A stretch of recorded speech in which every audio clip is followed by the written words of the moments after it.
Yo, what's up? It's Nick here with Living Rich. Welcome to my office.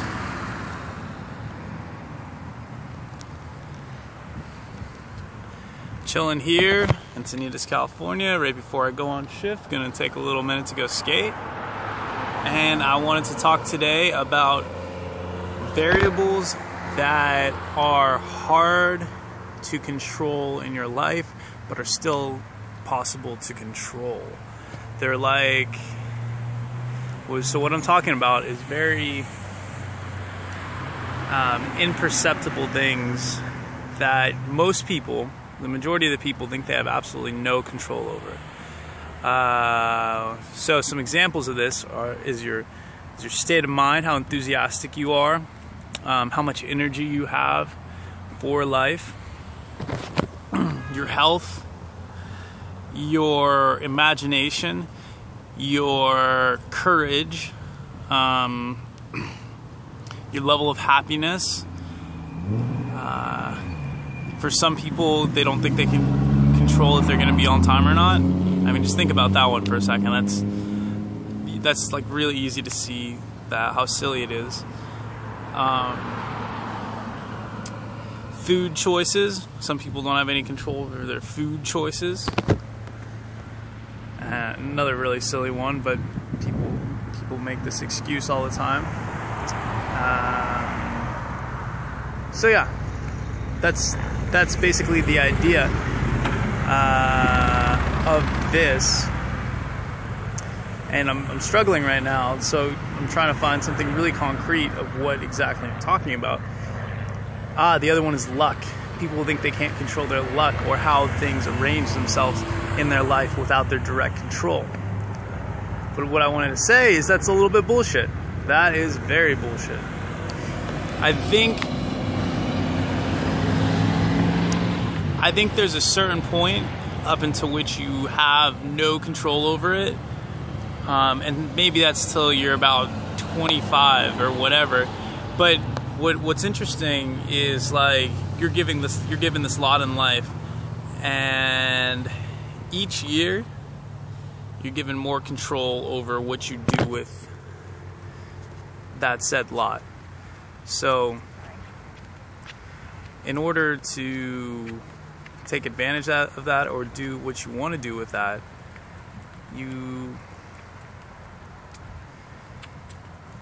have to take control over the other aspects that control the underlying principles of the lot that you have. What am I trying to say? Well, I'm trying to say if you want to be healthy, vibrant, happy, and have a lot of energy, you have to take control over those singular choices you make of what you eat. If you want to do well at a job, instead of saying, oh, I'm just not good at that, or oh, I just can't do that, or if you want to play guitar, for example, you can't just say, oh, I'm just not talented at guitar. What I'm saying is you got to set up a situation where you can take sequential steps towards being good at the guitar. The only luck people can really have is like being in a situation where their parents can already do that for them, and maybe they get a little bit of a head start on that.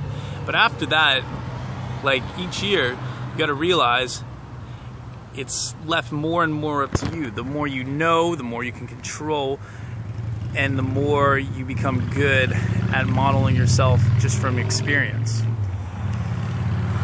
So what does this have to do with luck, for example? Well, think about it. If you're feeling good and you're relaxed, I hesitate to call this luck. I think it's more like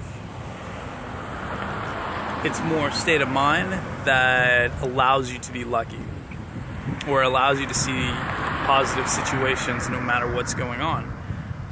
So let's say something happens, and instead of taking it the wrong way, or taking it in a way that even if like the outside world is like pushing it on you and trying to tell you this is a negative thing, like this is bad, you relax and your mind can see a way out of it, and you can see a positive in it, and then you can make something even better. Some people might call you lucky because they can't do that themselves, at least not yet. So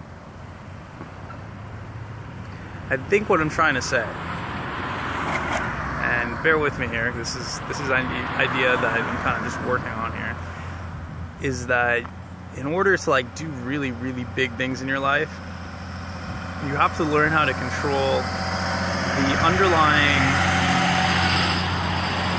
or the undertones of your life that are constantly there, like those like your vibes. Basically, you have to learn how to control your vibes, or keep your vibes positive, keep them in a place that you want to keep them at a level that you want to live. And to do this,